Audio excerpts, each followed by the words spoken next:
everyone, welcome back to another Remake episode. It seems that Supreme Commander is by far a great strategic game, and since I'm not happy with what they have made, I decided to make my own. That being said, welcome to my Supreme Commander. So fire up your imaginations and let's get started.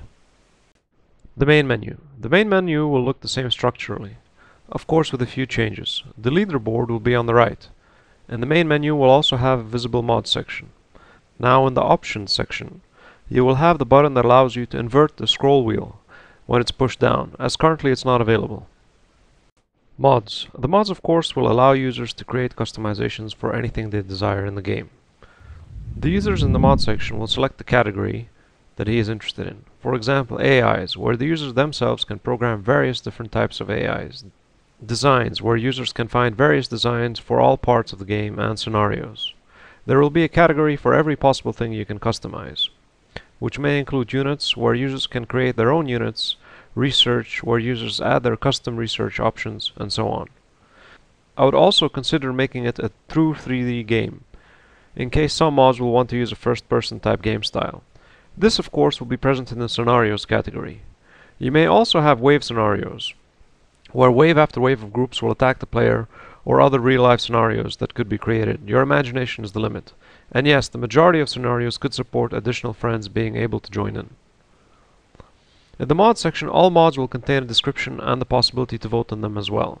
Users will be able to see other statistics, like how many times it has been downloaded and the date it was posted. The user of course has the option to filter the mods by popularity or most downloaded, or most voted. Of course, once the user selects by what he'd like to search by or what criteria he is interested in, the actual results will be displayed in the center main screen. Extras. Now back to the main menu. The extras will have a map section, replay section, and map editor, like never seen before. The map section will allow the users to browse all the maps that users have created, including official maps created or added by gas-powered games. The user in the map section will have the ability to filter the maps by most downloaded and most played, and most popular, which is the maps with the highest votes, as users will be able to vote on them as well. Replays. The users will be able to connect to the server and view all the maps uploaded to the server by the users. The layouts may be similar to the map section. The only difference is that it will contain replays. Users can view the description of the replay, upload as well as vote on it. Of course, the users can filter the replays down further to search for replays by specific users or specific maps, or again by popularity. Map editor. The map editor will have its usual functions of its previous predecessor. It should of course also contain a reasonable update in content and features that will allow it to supersede its predecessor. Also, one thing that I would add is the ability to directly upload the maps to the map section on the server. Users of course will select which category to upload it, or maybe even upload it directly to the mod section, under the scenarios category. The map editor will support the modding section that may add additional functionalities. Gameplay. The gameplay will start as usual. What has changed is a lot. Mass, as you know it, seems to be a never-ending resource, and as such isn't realistic. Here the resources are limited. Furthermore, the resources need to be mined. Also, the resources need to be processed.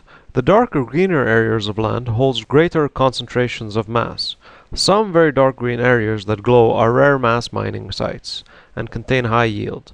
When the user starts, he will need to build mass extractors, or mines, over the regions that contain the mass. The user at the starting point can build up to 6 or 8 minefields.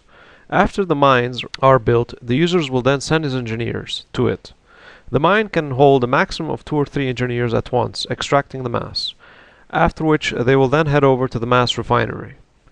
The majority of games require resources to be brought to their base or command center, but that is unrealistic.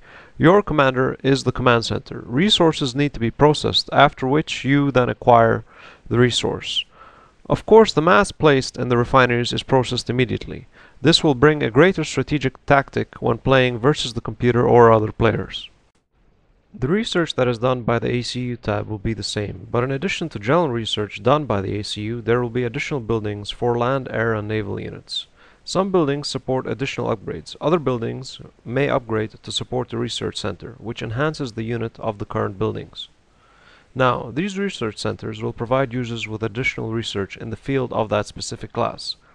So for example, if I'm playing UEF, the map is a land-based map, and I'm producing a lot of land units and would like to take a further tactical advantage, I would build a land research station, which will then give me the option to research additional skills for individual units. Of course, unlocking abilities doesn't require research points from the ACU Research tab, but resources. The Loyalists may have an additional shield boost. The gunship may have additional 200% fire rate when using the power that could shred units.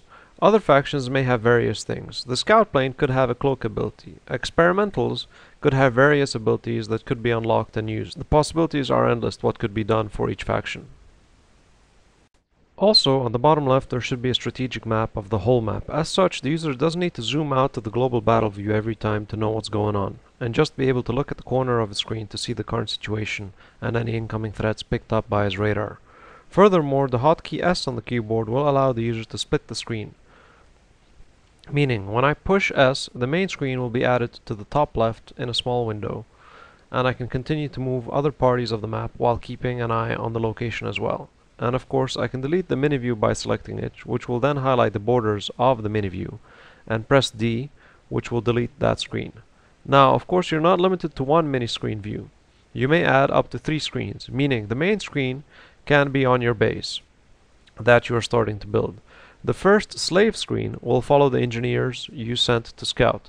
The second slave screen will just keep an eye on the progress to know when you finish the construction of a new mass refinery on another location. And the third screen could be used to keep an eye on a certain location. The meaning of true multitasking come into play here, and give the user a much greater ability to plan a tactical strike from several different locations at once. Now this is what I call a strategic game.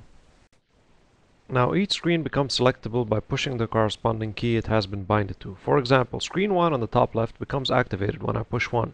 Now when I move my mouse to that screen, it reacts like the main screen, with just one difference. Your main screen will react when you move your mouse to the edges, but your slave screen can only be moved in view when you hold the scroll wheel down. So it means when I play first, I will push tab, which is binded to my number 1 slave screen. I'll get to that in a while regarding the binding. Once I push tab, my slave screen 1 becomes white, so I know I selected it. I can move my mouse on it and control all units as normal, but need to hold the mouse wheel down to move the view. I can further order units to go to locations on the map by selecting them and right-clicking on the bottom left map overview. The screen can be adjusted by moving your mouse to the edges and dragging the screen size to your requirements as well. This, of course, can be optional. It all depends on how the programming is compatible with such a function. You may even switch the slave screen with your main screen by double pushing the tab key or the key that you bind it to it. This can be done in case you need a large view or would like to see more as there's an incoming attack. Now in the Options tab under the Command Screen tab, you can further customize screen layouts. The custom screen view will show the numbers on each individual command screen that you bring up. I bring this up now because if I brought it up in the beginning you wouldn't know where I'm going with it. So, for example, here you see one of the main command screens with no slave screen. Then the user pushes S. The additional command screen 1 will be placed at the top left location, or where the user sets his number 1 slave screen, including its size as he defined it.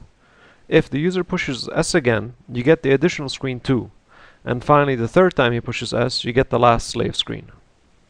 When the screen number is selected, the frame is highlighted, after which the user can push delete and the screen will be deleted. I will not bother going through key bindings to assign different keys to be able to delete the screen and so on, or select the screens. I consider that as a given, so let's move on. Back to the command screen and the Options tab.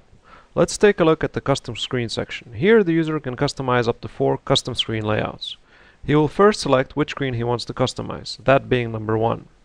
So once selected, it's highlighted, after which the user can add the number of slave screens he would like. The master command screen has a minimum fixed size. As you can see, I've decided to put the maximum slave screens allowed in my number 1 custom slot, which is 9. The number 2 custom screen, I decided to take the screen down the middle. 3, I just decided to place 1 slave screen at the top left, and the 4th one has slave screens at the top left of each corner. Also, when you select the number 1 custom screen layout, and then select the slave screen, you'll notice that it'll give you the number of that screen besides screen count. You can change the screen number by selecting the number you would like that screen to be. As such, this way you can also control the order and placement of screens. To explain it even further, when I select custom layout number 4 and would like the right slave screen, the one that's supposed to appear on the top right, to come up first when I press S. So I will click the right slave screen, and change its positioning to number 2, which in turn will make it appear second the moment I push S. As you can also see, I cannot assign the master screen, which is number 1, to any other number. Multiplayer screen. Now the single part is over, here starts the interesting part.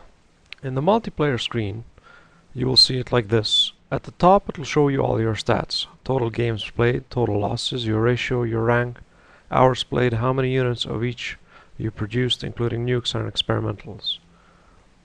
At the right it will show you how many achievements you gained, tournaments that you entered, and your player style. The system will calculate your game style based on all these statistics and light up the appropriate game style of the player. Some characteristics may be based on how long each player survives against you, and a play style of Quick Striker with an appropriate logo will light up in a box in case you tend to take players out quickly and rush them. Now below you start by default with the Quick Start tab. You may select what map you're looking for, victory conditions, and click Create. Or you may add how many users on the map you're looking for and click Search. After the results have been displayed in the side box, you then select the game of interest and click Join. Oh yes, and don't forget to select your faction. The next tab is Servers. If you're looking to narrow down your search to a specific server, you may go there. Then you got Friends tab. Don't know why I need to explain that, but just in any case. Here you can see all your friends who are online or off. Chat with them directly or invite them to a game or view their stats or send them offline messages.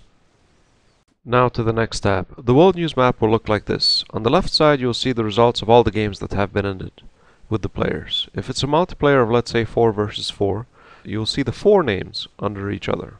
As the games are created, the world map will light up and the location points, pinpointing where the games have been created or ended. Under it you'll have general statistics of how many games are currently being played and how many gamers online. And under that you'll have the day's most played maps. You may even select the map from the list and click Join to randomly join a game from that map.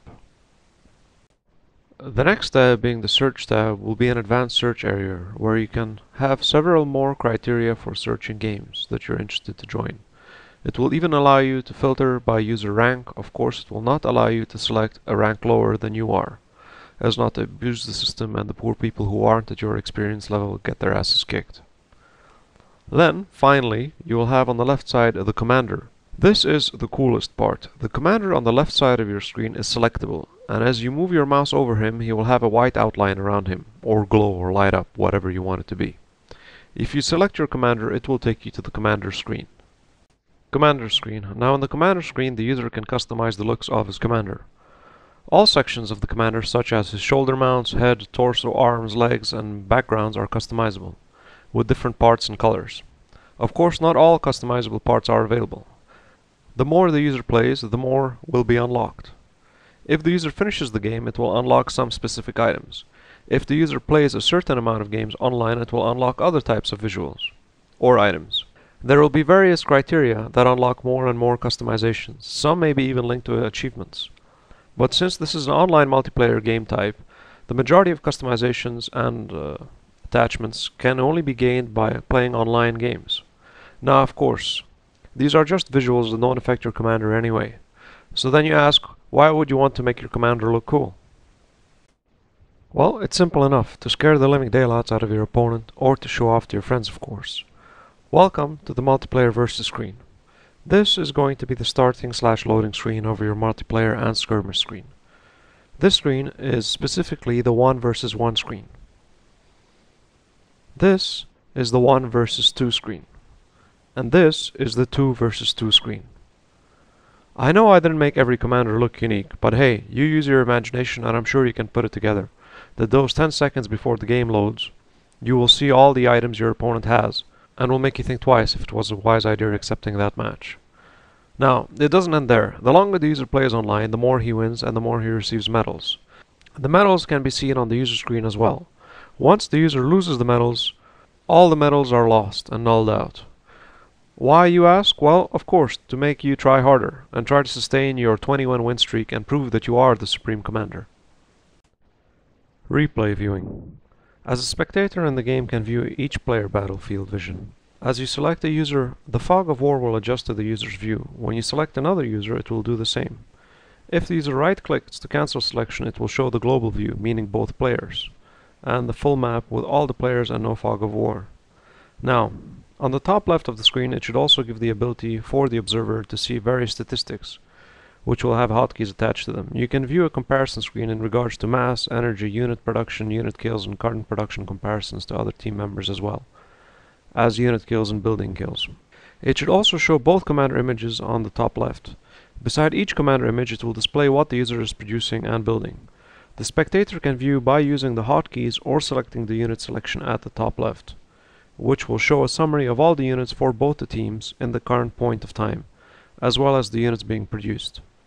At the bottom right of each image that is produced will be the number of units that are already in the field.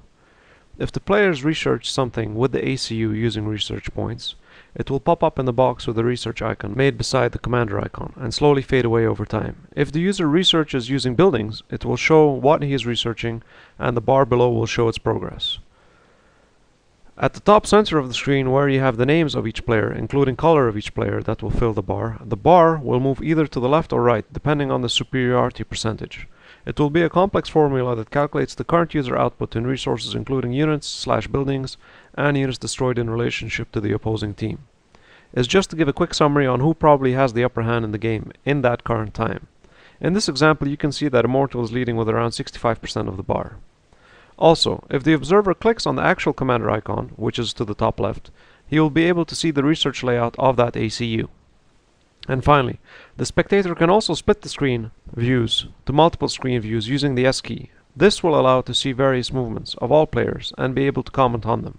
This will give the user the ability to be able to comment on different areas at the same time as they are happening within the game replay. Well, this sort of brings an end to my Supreme Commander remake. Of course I can go even further, but I would say this is enough. In general, the game they made is good, but they could have made it even better. I would further add in the multiplayer that users from different platforms can't play against each other, or can choose to play with only people from a certain platform like PC versus PC. As the controller on a PC, that being a mouse, is much better than a joystick, and a person on a PC will always have an advantage when it comes down to quick reaction and micro movements. Otherwise, what I would do as well is centralize their websites they have in regards to Supreme Commander, as it seems their forums and support is all over the place, and are very poorly designed. I would take down all their sites and centralize them and finally redesign them to bring them on par with the current gaming industry. Well, that's it for the remake episode. If you would like to do a remake for a specific game, just comment below. As always, don't forget to rate, comment or subscribe. This is Dan, happy gaming, and see you again next time.